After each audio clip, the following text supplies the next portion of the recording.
자, 이어서 진행을 합니다. 자, 2번 문제로 갑니다. 자, 법인의 불법행위 능력 파트에서는 문제집에서 한 5문제가 실려 있을 거예요. 그죠? 예, 이와 같은 난이도의 형태의 문제로 출제가 될 겁니다. 가끔씩은 뭐요? 이 파트가 사령 문제도 출제가 될 수 있습니다. 사령 문제 똑같아요. 그냥 지문이 갑을 병으로만 바뀌는 거예요. 갑을 병으로만. 자, 봅니다. 민법 35조에 의한 법인의 불법행위 책임에 관한 설명 중 틀린 것은 두 번째죠. 대표권이 없는 이사입니다. 대표가 아니죠. 따라서 법인의 불법행위 책임은 성립하지 않는다. 그죠? 성립할 수 없어요. 행위자가 누구여야 돼요? 대표 기관이어야 된다. 그죠? 따라서 이사라도 대표권이 없기 때문에 이자의 행위에 대해서는 법인의 불법행위 책임은 성립할 수가 없다. 자, 그때 2번 질문 중요합니다. 그러면 대표 기관을 어떻게 파악할 것이냐, 그죠? 실질적으로 파악하죠.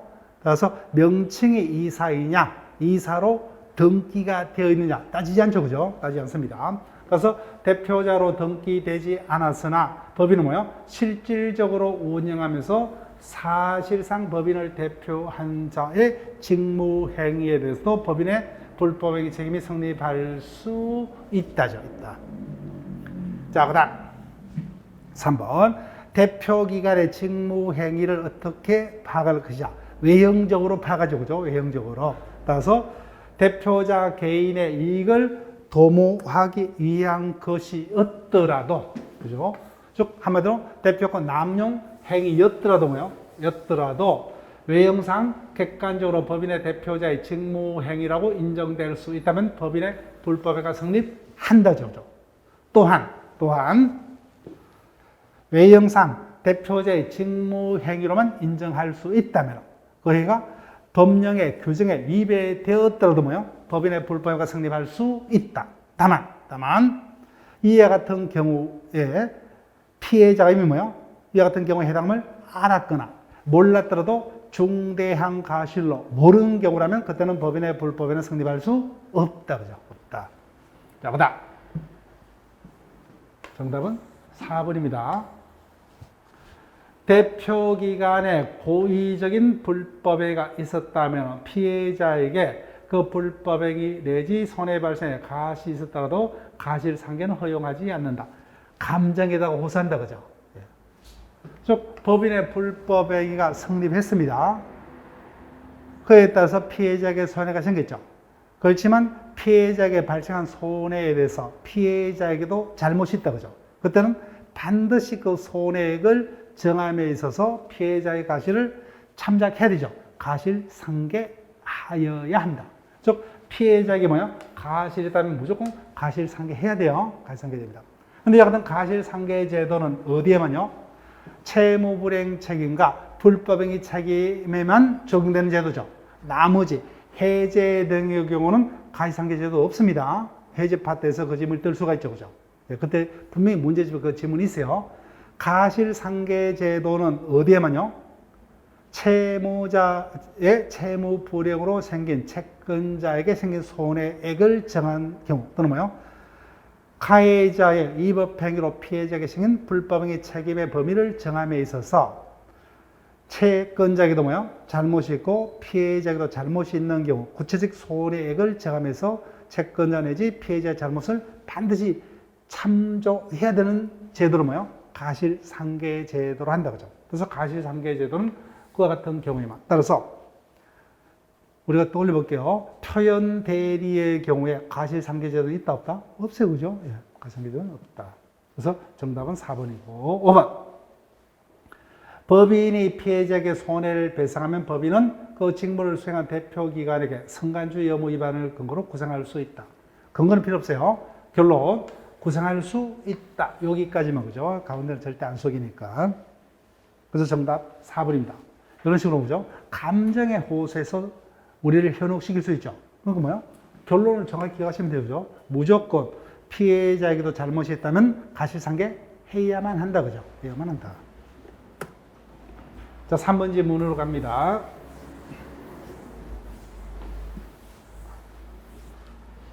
법인의 불법행위 책임에 관한 설명으로 옳은 것은 또 계속 반복됩니다. 직무행위에 해당 여부죠. 외형상 직무행위로 인정되는 대표자의 근한 남용 행위에 대해서도 법인의 불법행위 책임이 인정될 수 있다. 맞죠? 그죠? 따라서 외형상 직무행위로만 인정이 된다면 뭐요? 그 행위가 대표권 남용 행위이든 그죠? 예. 즉 대표자 개인의 살의를 도막의 목적을 위한 행위이든 법의 규정에 위반되는 행위라도 법인의 불법행위가 성립할 수 있다죠. 그 정답 1번이고 그 다음 2번 등기된 대표자의 행위로 인하여 타인에게 손해가 생긴 경우에만 법인의 불법행위가 성립할 수 있다. 틀렸다 그죠? 예. 어디가 틀렸어요? 에만이 틀렸죠. 왜요? 대표 기간의 해당 여부는 실질적으로 판단한다 그죠? 따라서 등기로 이사로 뭐요? 등기된 바 없다라도 이자가 뭐요? 사실상 법인을 대표해서 행위를 했다면 뭐요? 법인의 불법행위가 성립할 수 있다죠. 있다. 그 다음 3번 대표자의 행위가 직무에 관한 행위에 해당하지 아니함을 뭐요? 피해자가 이미 알았거나 중대한 과실로 알지 못한 경우 뭐요? 그때는 법인의 불법의 책임은 성립하지 않는다죠. 않는다. 즉 외형상 법인의 대표기관의 직무행위에 속한다고 보일지라도 뭐요? 피해자가 이미 그 행위가 직무행위에 속하지 않음을 알았거나 그죠? 몰랐더라도 중대한 과실로 알지 못한 경우에는 법인의 불법에는 성립할 수 없다. 그 다음 이제는 절대 틀리면 안 되죠. 그죠? 오늘 매도로 벌써 여러 번째입니다. 대표권이 없어요. 이제는 대표가 아니기 때문에 법인의 불법에는 뭐요? 성립할 수 없죠. 법인의 불법에가 성립하려면 반드시 행위가 대표 기간이어야 됩니다. 그래서 대표권이 없는 이상은 뭐요? 마지막 결론. 법인의 불법에는 성립하지 않는다만이 가능합니다. 그 다음 5번 법인의 불법에가 성립하는 경우에 그 대표기관은 책임이 없다 틀다 그죠? 대표기관도 아울러 피해자에게 손해를 배상할 책임을 진다. 그래서 양자의 책임은 부진정 연대 책임에 해당하더라. 자, 4번 질문으로 갑니다. 법인의 불법행위 책임하는 설명 중 틀린 것은 1번 법인의 대표기관인 특별대리인, 청산인 등의 직무행위로 타인에게 손해가 발생하여야 한다. 맞죠? 그죠? 즉 행위자가 대표기관이어야 한다. 그래서 특별대리인, 청산인은 법인의 대표기관에 해당하는 자. 맞죠? 그죠? 또 나머지자가 누가 있어요? 일반적으로 이사죠. 그 다음에 임시이사, 그 다음 뭐요? 직무대행자도 여기에 해당한다. 그 다음 2번 여러 번째 해당합니다. 외형상 대표기관의 직무행위로 인정할 수 있다면 그죠? 그 행위가 법의 규정에 위반된 것이라도 뭐요? 법인의 불법행위가 성립할 수 있다가 내리죠. 있다가 틀렸습니다. 그래서 법의 규정에 위배된 것이라도 뭐요? 35조의 직무행위에 해당할 수 있죠. 그죠? 예, 틀렸습니다. 정답 2번. 3번 법인의 불법행위가 성립하는 경우에도 대표기관 개인은 자신의 손해배상 책임을 면하지 못한다. 여러 번 봤습니다. 그래서 양자의 책임은 부진정 연대 책임이기 때문에 4번이 결론이죠. 피해자는 아무에게나 그죠. 법인 또는 대표기관 개인에게 선택적으로 손해배상을 청구할 수 있는 부진정 연대 채무이다.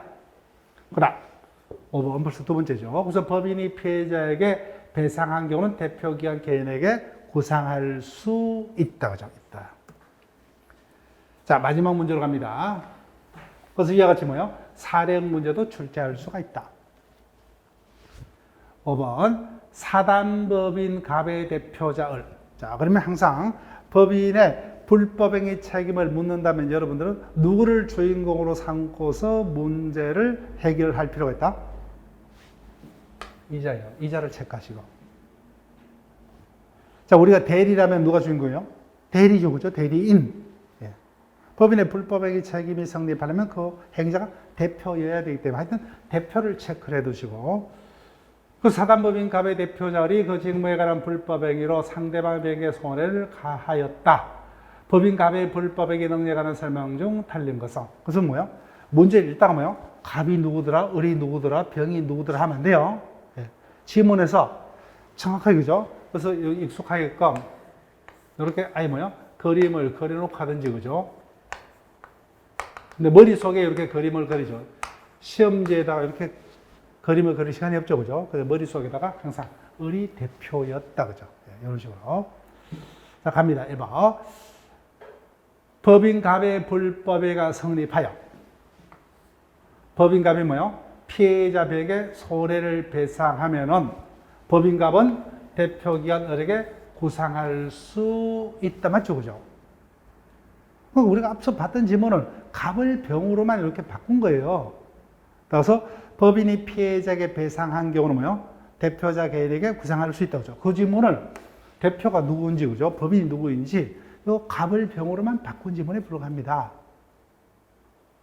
그 익숙하면 뭐요? 이 지문들이 출제하기 쉬워요.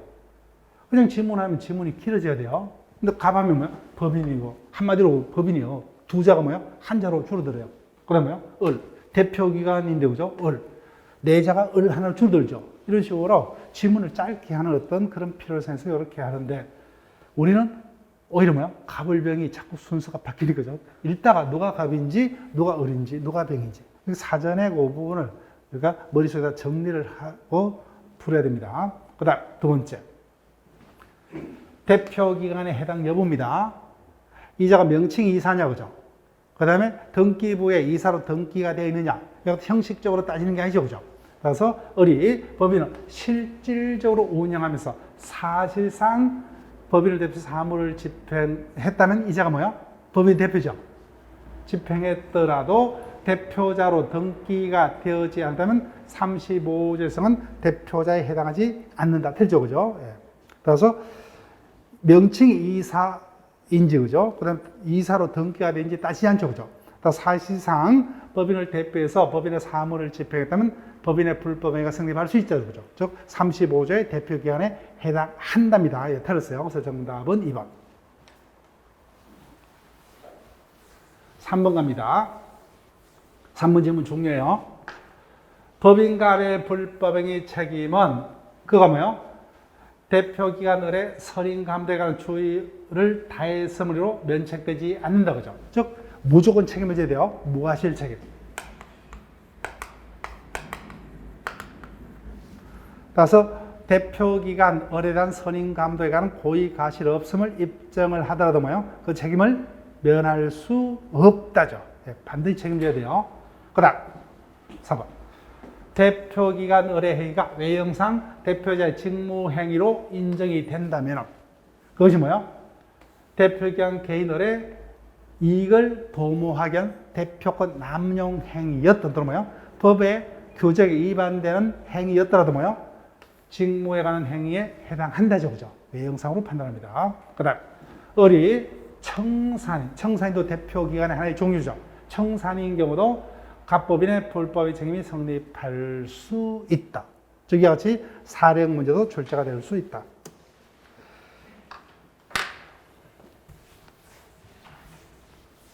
자, 요약서 펴세요. 법인의 기간 파토 갑니다. 그래서 법인의 불법행위 책임이 뜬다면 단일한 문제로 출제가 될 가능성이 많습니다. 사령 문제도 가능하고. 자, 법인의 기간 파트가 뜬다면 뭐예요? 이사를 위주로 어떤 법인 전반에 관한 질문이 뜰 거예요. 근데 이사에 관한 문제는 반드시 뜹니다. 반드시 떠요. 다만 단일 문제라기보다는 뭐예요? 어떤 전반에 관한 문제를 띄우면서 뭐예요? 답은 이사에 대해서 물을 가능성이 많습니다. 자, 먼저 총회 파트에서는 소집 절차요. 사원들의 출석권을 보장하기 위해서 총회 소집은 원칙적으로 총회일 몇 주 전에요? 1주 전에 소집을 통지를 뭐예요? 발송해야 되는 발신주의로 되어 있다, 그죠? 기타 정가이상한 방법을 따르야 됩니다. 그 다음 총회의 권한이요. 총회는 최고 의사결정기관이죠. 자기가 다 결정할 수 있죠. 그렇지만 다 귀찮으니까 뭐예요? 어떻게 합니까? 정관으로 자신의 의사결정 권한을 이사 등 임원에게 위임할 수 있죠. 그래서 반대로 해석하면 뭐예요? 그와 같은 위임한 사항을 제외하고는 법인가는 뭐야? 전반적인 최종적인 결정권을 가진다. 그죠? 가진다. 그래서 68조 여러 번 지문이 됐어요. 중요한 게 총회 정권상이에요. 절대로 타 기관에게 자신의 권한을 위임하지 못하는 권한이 두 가지가 있어요. 뭡니까? 정관 변경과 해산. 그죠? 임의 해산 권한입니다. 자, 떠올려 볼게요. 그 정관 변경은 중요하기 때문에 총회만이 결정할 수 있는데 그 의사 결정 정족수, 의사 정족수가 어떻게 됩니까? 원칙적으로 총사원의 3분의 2 이상의 동의죠. 해산 결의는 원칙적으로 얼마요? 총사원의 4분의 3 이상의 동의. 다만 정관으로 그 숫자는 달리할 수 있다. 중요한 것은 이 같은 두 가지 권한은 총회만이 가지는 정권이므로 절대로 뭐요? 타 기관에게 위임을 할 수 없다. 그죠? 만약에 위임하는 정관의 규정이 있다면 그 규정 자체가 무효입니다. 무효. 절대로 위임하지 못한다. 그 다음에 총회 결의사항이요. 원칙적으로입니다. 원칙적으로 뭐요? 미리 총회 소집 통지서에서 뭐요? 미리 통지한 사항에 대해서만 결의할 수 있다. 그죠? 원칙적으로입니다. 언제는 틀리죠. 정관에 다른 규정이 있는 경우에는 뭐요? 그때는 통지하지 않은 사항도 결의할 수 있다. 그죠? 원칙적으로는 통지한 사항에 한해서만. 그 다음. 사원의 결의권 및 행사 방법은 자주 출제가 됐죠. 73조. 원칙적으로 각 사원의 결의권은 평등하다. 언제는 틀리죠. 정관으로 결의권을 불평등하게 정할 수 있다. 원칙적으로 자신이 직접 출석치 않고 뭐요? 대리 또는 서면에 의한 결의권 행사가 가능하다. 다만 정관으로 금할 수 있다. 그죠? 그다음 의결 정족수는 원칙적으로 뭐요? 가반수의 출석과 가반수 찬성이 아니죠. 출석 사원 결의권의 가반수. 다만 정관 변경과 해상 결의는 3분의 2, 4분의 3으로 의결 정족수가 가중이 되더라. 그래서 56조는 여러분 했기 때문에 자, 이사로 갑니다. 이사는 대내적으로는 법인의 사무를 집행하고 대외적으로는 법인을 대표하는 반드시 이루어진 필수 기관이다. 그죠? 다만 숫자, 임기에는 민법상 제한이 없다. 그와 관련해서 두째 줄 마지막부터 뭐야? 마지막 줄까지 최신의 요 판례, 그죠? 최근에 각종 시험에 등장하는 판례입니다. 볼게요. 정관과 민법 규정이 있다면 어느 규정이 우선해서 적용돼요? 정관 규정이 우선해서 적용되죠? 민법은 일반법, 정관은 뭐예요? 특별법 내지 개별법이기 때문에. 따라서 내용 보세요. 이사의 해임 사유가 정관에 정해져 있다. 그죠? 그러면 뭐예요? 원칙적으로입니다. 원칙적으로 법인은 정관에 정하지 아니한 사유로는 이사를 해임하지 못한다. 원칙적으로는 그 뭐예요? 언제면 틀려요. 예적으로는 정관에 규정되지 아니한 사유로도 해임할 수 있다. 그죠? 중대한 이유가 있는 경우 등이라는 거죠. 예, 원칙과 예를 기억하시고. 그 다음에 이사의 직무는요, 대외적으로는 각자 대표, 그죠? 각자 대표. 그 다음, 니은이 매번 뜨죠. 이사의 대표권을 제한할 수 있다. 다만 그 제한이 첫 번째, 유효하려면은 정관에 규정을 해야 되고. 그 다음에 뭐요? 정관에 규정을 두었더라도 대표권 제한으로 제3자에게 대항하려면 다시 등기까지 해야 되고. 등기치 않으면 뭐예요? 악의의 제3자에게도 대항하지 못한다. 각종 시험에 가장 많이 등장했던 지문이다. 그죠? 그 다음, 임시이사하고 특별대리인은 63조, 64조입니다. 이사가 없거나 결혼이 있는 경우에는 마지막에 누가 봐야 돼요? 임시이사를 선임하여야 한다. 그죠? 하여야 한다. 이해가 있는 검사의 청구에서 법원이죠. 그죠? 법원이 임시이사를 선임하여야 한다고. 그 다음, 법인과 이사에게 상반되는 경우에는 누구를 선임해야 돼요? 특별대리인을 선임해야 한다고 하죠.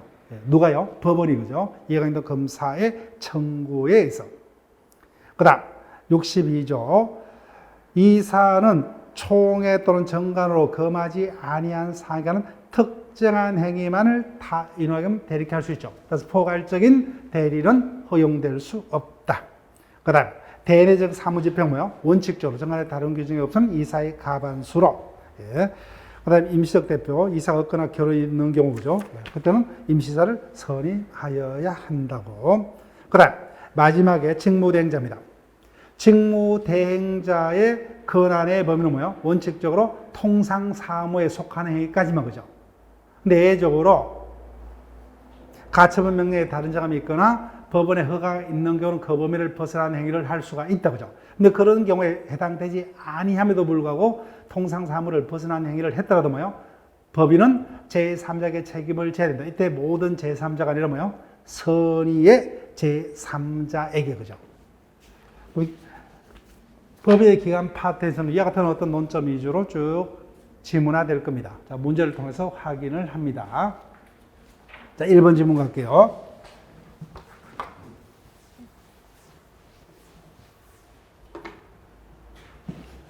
법인의 기관에 관한 설명을 옳은 것을 모두 고르며. 자, 기억 지문. 중요하다고 했습니다, 이 부분. 최근에 각종 시험에서 자주 언급되는 판례입니다. 정관의 이사의 해임 사유에 관한 규정이 있습니다. 그럼 뭐요? 정관이 우선해서 적용되죠. 그때 법인은 이사의 중대한 의무 위반도 뭐요? 특별한 사정이 없는 이상. 여기까지 가로 열고 가로 닫아버렸어요. 정관에 정하지 않는 사유는 뭐요? 해임할 수 없다죠. 즉 이사의 해임 사유에 관한 정관 규정이 있는 경우죠. 정관에서 정하지 아니한 사유는 해임하지 못하죠. 그죠? 원칙적으로. 그 지금 뭐요? 가로친 부분. 이 같은 예외적인 경우에는 해임할 수 있죠. 그죠? 그래서 원칙과 이해관계 정확히 하시고. 자, 니은 갑니다.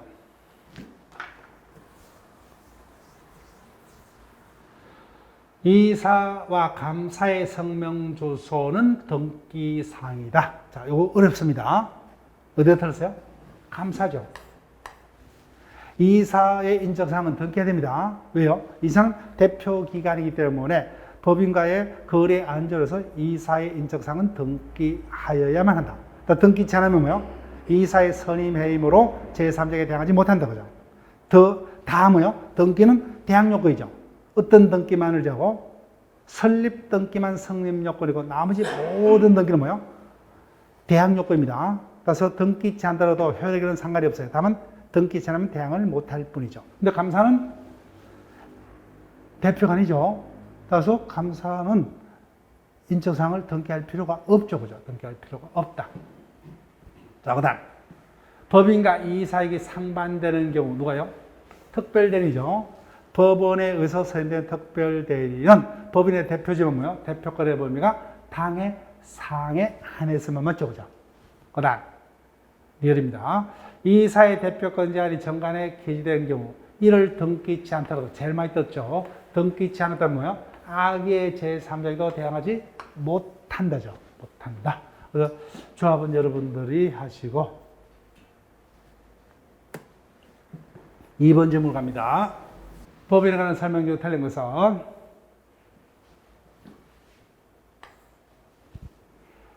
사원은 서면 또는 대리인으로 하여금 대신 결의케 할 수가 있다. 그죠? 다만 정관에 다른 정함이 있으면 허용될 수 없다. 그죠? 정관에서 금할 수 있다. 이 경우 당의 사원은 총회 출석한 것으로 본다. 맞죠? 그죠? 그 다음 2번 원칙적으로 각 사원의 결의는 평등하다. 이 부분 절대 안 틀리죠. 다만 정관으로 뭐요? 결의권을 불평등하게 할 수 있다죠. 우리 시험에도 출제가 됐습니다, 여러분. 네, 틀렸어요. 정답은 2번. 그 다음 3번 사단법인과 어느 사원과의 관계상을 의결하는 경우 그 사원은 결의권이 없다. 그죠? 그 다음 68조 사단법인의 사무는 정관으로 이사 등 임원에게 이만 사무를 제하고는 총회가 최종 결정권을 가진다. 그죠? 68조. 그 다음 총회는 소집 통지에 의해서 통지된 사항에 관해서만 결의할 수 있음이 원칙이다. 맞죠? 그죠? 그때 위반하면 뭐요? 위반한 결의는 원칙 무효다. 그죠? 원칙 무효입니다. 다만 정간에 다른 규정이 있을 때는 그죠? 통지치 않는 사항도 결의할 수 있다. 3번 질문으로 갑니다. 민법상 법인의 기간에 관한 설명으로 옳은 것은 두 번째죠. 감사는 대표 기간이 아니고 인적사항은 등기할 필요가 없다죠. 없다. 틀렸습니다. 그 다음 2번. 여러분 우리 시험에도 뭐야? 예전에는 자주 떴어요. 최근에는 뜸하지만 내가 법인 이사예요. 사표 내고자 합니다. 누구의 허가를 받을 필요가 없죠. 그죠? 그래서 이사의 사임의 사표시가 효력 발생을 위해서 뭐요? 간헐간청회 등의 승인을 요하지 않는다. 그죠? 않는다. 그 다음 검사는 법인의 특별대리인 선임을 청구할 수 없다. 틀렸어요. 64조. 이사와 법인의 이익이 상반되는 경우에는 당의 이사는 대표권이 없으므로 이 경우 이해관계인 검사의 청구에서 법원은 특별대리인을 선임하여야 한다죠. 그래서 특별대리인 임시이사의 선임 청구권자가 뭐야? 이해관계인 또는 검사다. 그죠? 예, 그렇습니다. 그 다음 4번. 답은 우리가 쉽게 찾을 수 있어요. 여러 번 봤기 때문에. 이사의 대표권 제한한 정관 규정이 등기가 되어 있지 않다 뭐요? 악의, 제3자의 악의 불문하고 거자에게 뭐요? 대표권 제한으로 대항할 수 없죠. 그죠? 그래서 악의 제3자에 대항할 수 없다. 그 정답은 쉽게 찾지만 나머지 지문들이 만만한 지문들이 없었습니다. 그래서 문제를 통해서 그 지문들을 정확하게 그죠? 그 다음에 5번. 감사가 하는 일이죠. 그죠? 감사는 법인의 재산 상황에 관한 부정을 발견하다 뭐야? 이를 총회 보고할 수 있고 뭐요? 이를 위해서 총회를 소집할 수도 있다. 그죠? 보고하려면 총회가 열려야 되죠. 그래서 임시총회 소집권자가 대표인자가 뭐야? 이사감사죠. 감사도 이와 같은 필요성에서 총회를 소집할 수 있다. 결론적으로. 그래서 답은 4번이 쉽게 보이지만 나머지 지문들이 그죠? 1번 지문은 이제는 우리가 두 번째 봤습니다. 감사는 이사와 달리 인적사항이 등기사항이 아니다. 그죠? 2번 지문. 이사가 사임을 하기 위해서 간헐간청의 승인을 받을 필요가 없다. 예전에는 우리 지금 자주 떴어요. 그죠? 최근은 뜸하지만. 그 다음. 여기서는 3번 지문이 제일 힘든 지문이죠. 이사와 법인의 이익이 상반되는 경우 당의 이사는 대표권 자체가 없습니다. 64조. 그때 법원은 이해관계 또는 검사의 청구가 있으면 특별대리인을 선임하여야 한다죠. 한다. 자, 나머지 질문 넘어갑니다. 4번 질문 갈게요. 이사에 관한 다음 설명 중 옳은 것은 몇 개인가? 이사가 여러 명인 경우 각자 대표가 원칙이다. 보죠. 각자 대표가 원칙이다. 대표는 각자입니다. 내부적인 모집표는 뭐요? 이사의 가반수로 맞죠? 그죠? 가반수로. 그 다음, 이런 법인과 이사에게 상반되는 경우죠. 그다음 특별대리인이요. 얼핏 읽으면 틀립니다. 자, 여기서 틀리 보셔야 돼요. 자, 특별대리인인데 여기까지는 문제가 없다. 그죠? 이때 이해가 있는 검사의 청구에서 법원도 속인 법 없어요. 법원을 누구로 속일 염려가 있어요? 주무관청으로 속일 염려가 있습니다. 임시이사, 특별대리인, 직무대행자 모두 누가 선임합니까? 법원이 선임합니다. 법원이. 근데 어디가 틀렸냐? 이따가 틀렸습니다. 반드시 뭐야? 하여야 한답니다.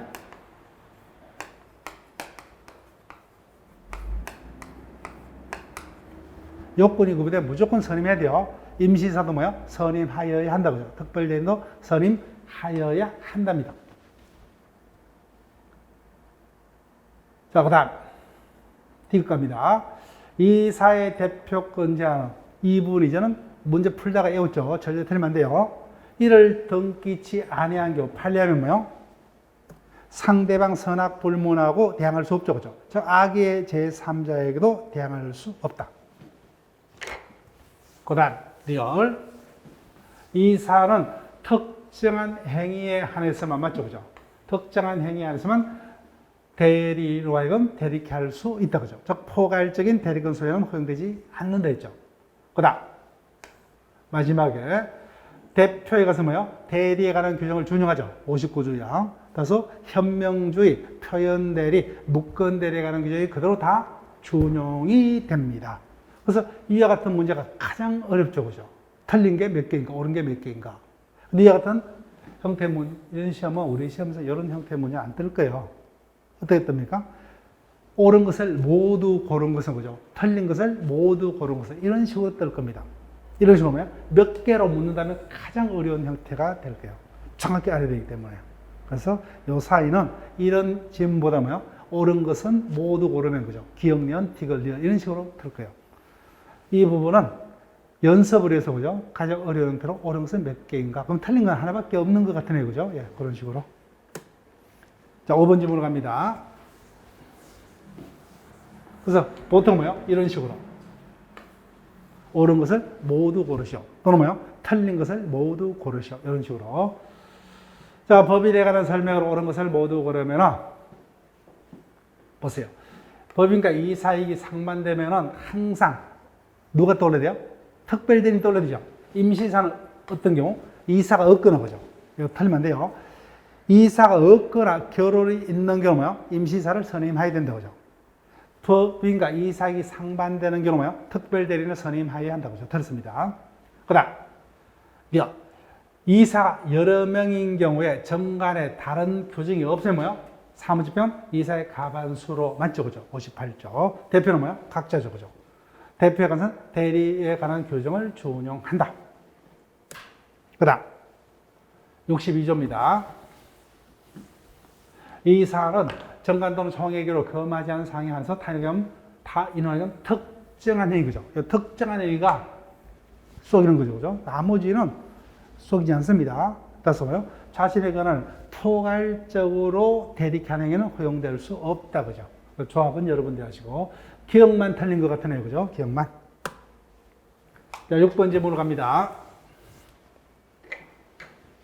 민법상 법일에 관한 설명으로 옳은 것은, 자, 주의를 수업 시간에 제가 많이 부탁드렸어요, 여러분. 최근에 1번 지문 잘 뜹니다. 여기서 반드시 기억할게요.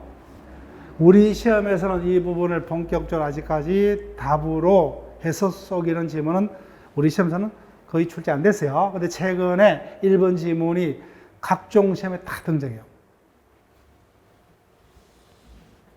수업 시간에 제가 강조했어요. 근데 기억이 안 난다면은 지금 마지막으로, 그죠? 네.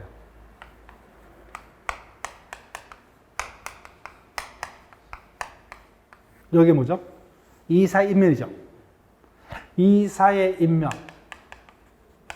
어디에 규정이 됩니까? 정관이 지어져. 그래서 이사의 임면에 관한 내용은 뭐예요? 정관기상일 뿐이에요. 정관기상입니다.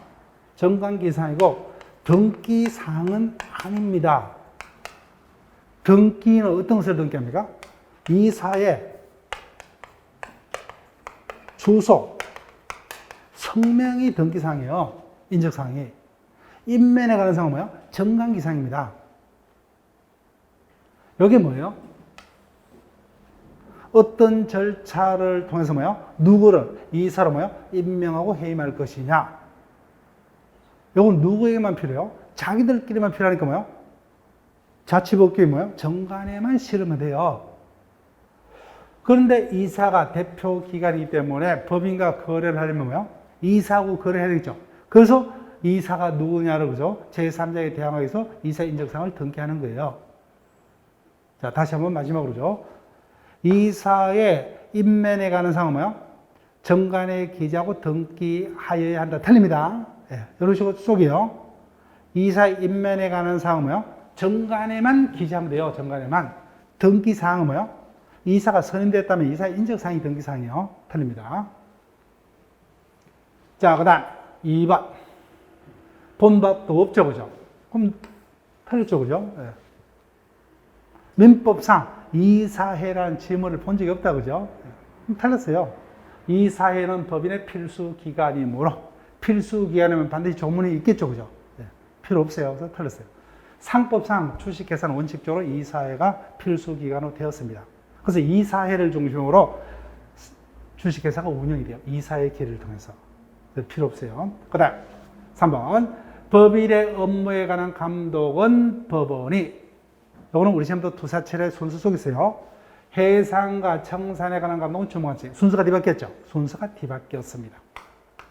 그 다음 4번 총회 결의로 이사의 대표권을 제한할 수가 있다. 그때 그 제한이 효력을 발생하려면 뭐예요? 어디에 기재해야 돼요? 정관에 기재해야 됩니다. 등기는 뭐예요? 항상 어떤 문구예요? 대항입니다. 등기는 왜 해요? 제3자에게 그 사항을 대항하려고. 따라서 틀렸어요. 정관에 기재해야만 효력이 발생한다죠. 그죠?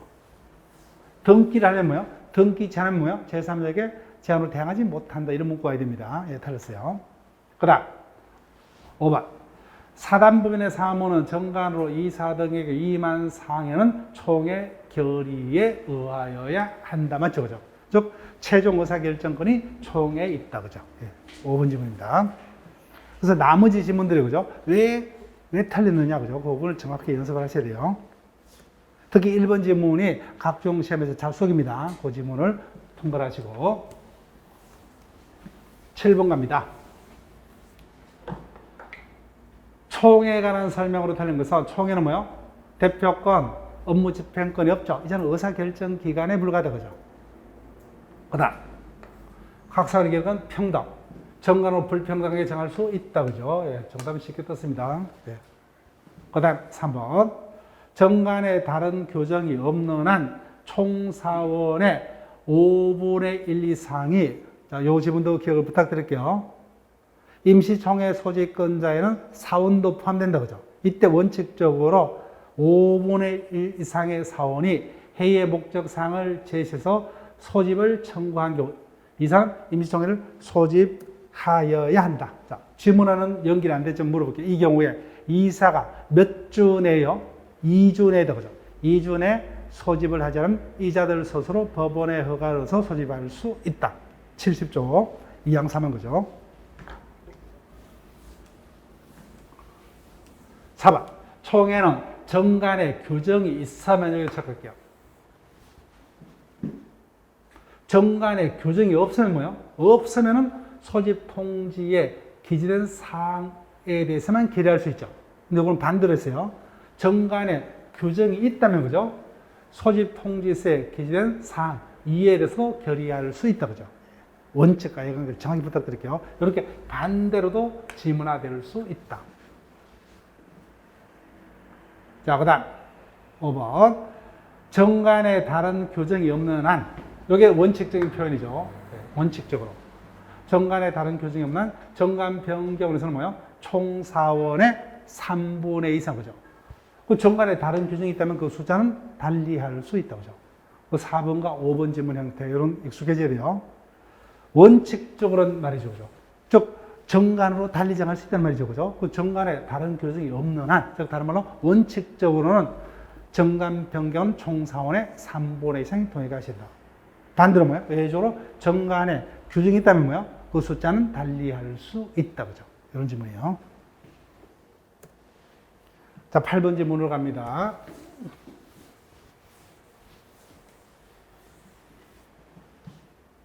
민법상 법인에 관한 설명으로 틀린 것은, 이제는 반복되죠. 정관에 다른 규정이 없는 한 정관은 총사원 3분의 2 이상의 동의가 있는 때 한해서 이를 변경할 수 있다. 42조 1항. 그 다음 법인은 법률의 규정에 의함이 아니면 성립하지 못한다고 하죠. 31조. 즉 자유 설립주의는 안 됩니다. 그 다음 3번 35조 2항이요.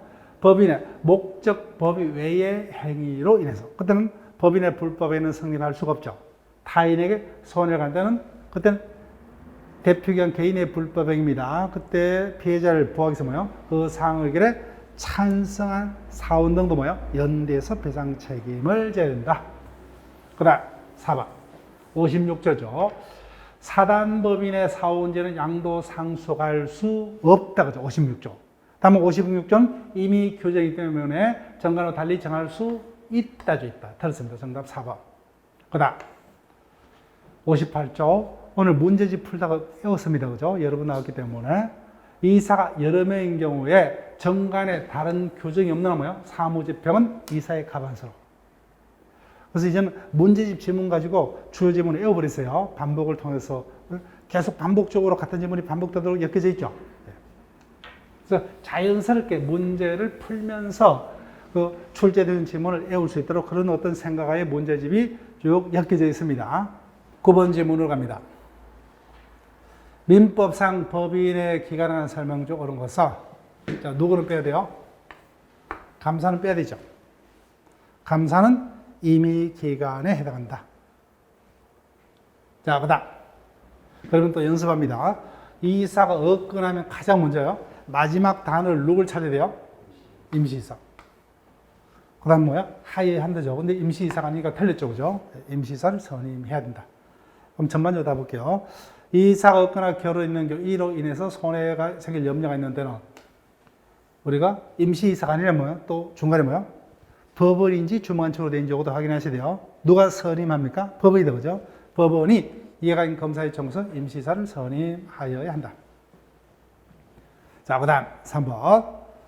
사단법인의 경우 사원인은 양도 상속할 수 있다는 민법 규정은 임의 규정이므로 끝났죠. 그죠? 임의 규정이므로 정관으로 달리할 수 있다. 그 다음 4번. 법인과 이사에게 상반되는 경우 마지막 줄 갑니다. 그럼 누가 와야 돼요? 특별대리다. 그죠? 틀렸습니다. 그 다음 5번. 총에서 결의할 수 있는 것은 정관에 다른 규정이 없는 거죠. 미리 통지한 상에 한해서만 완벽하죠. 그죠? 예, 정답은 5번이에요. 반대로 뭐요? 앞서도 있었죠. 그죠? 정관에 다른 규정이 있으면 통지치 않는 상도 결의할 수 있다. 그죠? 있다. 그 지문이 몇 번 지문에 있었습니까? 7번에 4번 지문이 있었죠. 네, 그런 식으로 기억을 하셔야 돼요. 자, 10번 지문으로 갑니다. 이사의 대표권 행사에 관한 설명으로 틀린 것은 59조 2항이요. 대표 방식은 대리 방식을 준용하죠. 그래서 첫 번째, 현명주의, 그죠? 법인을 양심을 현명해야 된다, 그죠? 예, 59조 2항이요. 즉, 대표 방식은 뭐예요? 대리 방식하는 규정을 준용한다, 그죠? 즉, 현명주의, 표현 대리, 무권 대리에 관한 규정이 그대로 준용된다. 그 지문이요. 그래서 현명해야 됩니다. 그 다음에, 이사가 소인인 경우죠. 대표권은 각자, 그죠? 각자 대표, 원칙. 그 다음, 3번. 법인 아닌 사단의 대표자가 대표권 제한에 관한 정관 규정에 입어서 거래를 한 경우 상대방이 그 위반 사실에서 설이 무과실이라면 그 거래는 유효하다. 자, 이 부분 중요 표시를 해두시고.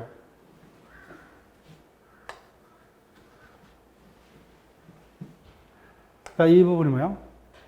나중에 비법인 사단 파트에 다시 설명이 될 거예요. 중요합니다. 예전에 우리 시험에도 뭐요? 예전에 출제됐다가 최근에는 이 지문을 답을 한 적은 없어요. 그렇지만 이 부분도 답이 될 수가 있습니다. 비법인 사단의 경우도 뭐요? 이사의 대표권을 정관으로 제한할 수 있죠. 다만 제한을 할 수는 있지만 그 제한을 등기를 할 수는 있다 없다? 못하죠. 비법인 사단이기 때문에 등기는 못하기 때문에 그때 뭐요? 일반으로. 그때 상대방이 뭐요? 대표권 제한 사실을 알았거나 뭐요? 알 수 있었던 경우에만 대표권 제한으로 대항할 수 있다. 반대로 해서 뭐요? 상대방의 대표권 제한 사실을 몰랐다, 그죠? 그 다음에 가실이 없다면요? 그 대표권 제한을 대항하지 못한다. 그 대표권 제한에 해당하는 행위는 그대로 유효하다는 겁니다. 기억을 하시고. 자, 그 다음에. 그래서 지문이 뒷부분 지문하고 섞여서 뭐요? 상당히 깊이 들어갔습니다. 4번. 이사가 대표권 범위 내에서 자신의 개인적 이익을 목적으로 권한 행사한 경우. 여기 뭐야? 대표권 남용이죠. 대표권 남용. 그때 대표권 남용은 뭐야? 원칙. 유효죠. 다만 애외 무효다 그죠? 무효가 되게 한 요건이 두 번째 문장이죠. 두 번째 문장. 상대방이 이사의 행위가 뭐요? 사리도모 목적 등에 있음을 알았거나 알 수 있을 때는 그 대표권 남용행위는 비진입 표시 107조 규정을 유추해서 뭐야? 무효이다 그죠? 무효이다. 그 상당히 깊이 있는 내용으로 지문이 계속 진행됩니다. 자, 5번. 이사가 법인의 기본 재산을 처분하려면 주무관청의 허가를 의뢰한 강행법규를 위반하여 거기다 적을게요. 강행법규를 위반했어요. 강행법규 위반행위는 뭐예요? 무조건 무효죠. 무효예요. 그럼 끝났어요. 그때 상대방이 뭐예요? 그와 같은 위반 사실에서 알았든 몰랐든 그 행위는 무조건 무효입니다. 절대적 무효죠. 상대적 무효는 뭐밖에 없어요? 비진입 표시 무효, 허위 표시 무효밖에 없어요.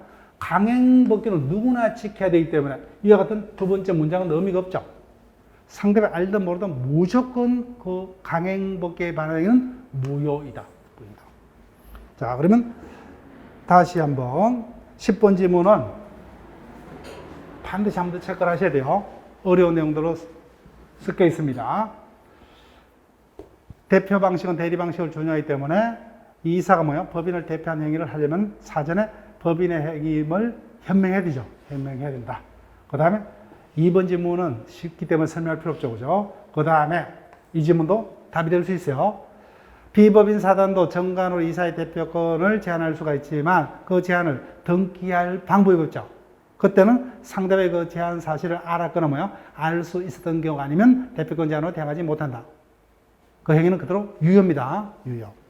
그 다음 대표권 남용이요. 이사의 대표권 남용에는 원칙 유효. 다만 뭐요? 상대방이 이미 그 같은 사실을 알았거나 알 수 있을 때는 무효이다. 그죠? 무효이다. 알았거나 알 수 있는 무효입니다. 그 다음 대표가 강행법규를 위반한 행위를 했다. 그럼 뒷부분의 문장이 있을 수 없어요. 선의의 제3자에게 대응하지 못한 무효는 허위 표시 무효, 비진입 표시 무효밖에 없어요. 나머지 모든 무효는 뭐예요? 절대적 무효. 강행법규 위반 행위는 뭐예요? 무조건 무효입니다. 상대방이 알든 모르든 거죠. 뒷부분의 문장 얼핏 읽으면 그죠? 우리가 법률에게 무효, 유효 파트에서 이 지문이 뜬다면 안 틀릴 거예요. 그죠? 느닷없이 여기서 뜨니까 뭐예요? 쏘가 넘어갑니다. 저는 뭐예요? 정답 5번. 여기까지 하고 쉬었다가 이어서 진행을 합니다.